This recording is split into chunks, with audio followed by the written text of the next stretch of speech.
right? We want to see the bid and the ask. So let's just quickly go back to the candles and let's kind of take this to the side.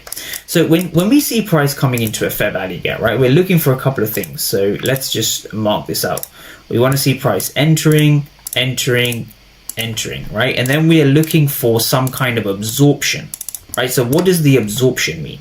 So we are looking for what we call aggressive buyers. So we're looking for aggressive buyers, and you want to ask yourself, if I'm looking for potential sells, why am I looking for aggressive buyers, right? Isn't that counterintuitive? Well, no, that's not the case, because if we look at a candle, right, if we just kind of break down how a candle actually forms. So let's say we have a bullish candle like this, and you're going to notice I always refer to two numbers, right? We always have the bid and we have the ask, right? So when we come into a candle like this, right, let's say we come into a candle, let's give this a name. Let's just call it a green candle, right? So this is a green candle, similar to this.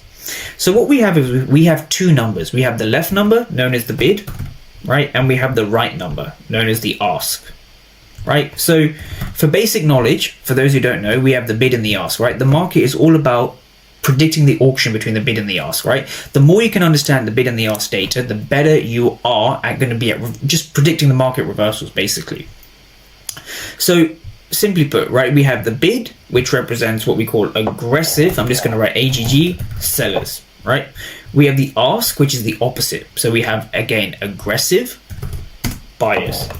And so when you see aggressive buyers in this case, right, we're looking for aggressive buyers. When you see these aggressive buyers entering the fair value gap, right, so what you're seeing is you're seeing the ask a lot bigger than the bid, right? So you're seeing the ask being a lot bigger than the bid, right? And this is what we see over here on the ATAS platform. So if we just take out the ATAS platform again, this is Dow Jones.